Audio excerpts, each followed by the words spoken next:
अल्हम्दुलिल्लाहि रब्बिल आलमीन वस्सलातु वस्सलामु अला सय्यिदिल मुरसलीन अम्मा बाद फ़ाऊज़ु बिल्लाहि मिनश शैतानिर रजीम बिस्मिल्लाहिर रहमानिर रहीम। हमारे चैनल के मुअज़्ज़िज़ सामीन व नाज़रीन अस्सलामु अलैकुम।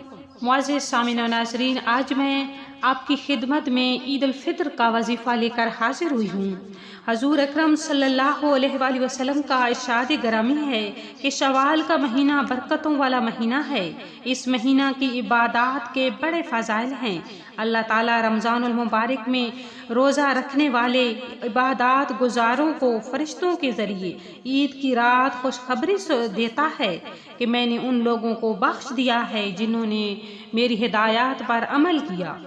हम सब रमज़ानुल मुबारक में तो इबादत बड़े ज़ौक़ शौक़ से करते हैं, मगर अफसोस कि हम ईद के दिन सारी इबादत को भूल जाते हैं। हालांकि ये दिन बड़ा फजीलत वाला और बड़ा बाबरकत दिन है। ईद की खुशियों के साथ साथ इबादत का ख़ास ख्याल रखा करें। आज मैं बड़ा छोटा सा वजीफ़ा आपके साथ शेयर करूँगी।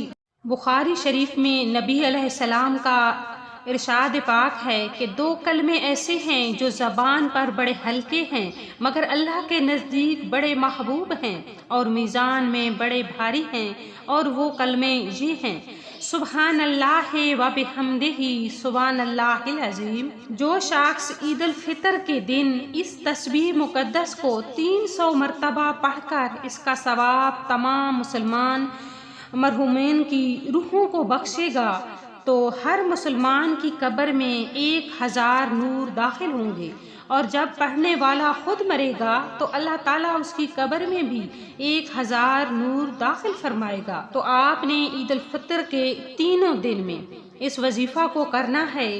तीनों दिनों में से एक दिन करना है और इसका सवाब अपने फौत शुदा तमाम मुसलमान मरहूमीन के रूहों को बख्श देना है। इंशाअल्लाह ताला इसका बड़ा सवाब और बड़ी बरक़ात आपको हासिल होंगी। ईद का दिन बड़ा फजीलत वाला दिन है। इस दिन में कसरत से दुआएं मांगे, क्योंकि इस दिन अल्लाह की रहमत जलाल में होती है। अपने लिए भी दुआएं करें, अपने अजीज़ो अकारिब के लिए भी करें, और हमें भी दुआओं में याद रखें। अगर मेरी वीडियो अच्छी लगी है तो लाइक करें, शेयर करें और सब्सक्राइब भी कर लें हमारे चैनल को। और इसी के साथ हम इजाज़त चाहेंगे। अल्लाह निगहबान।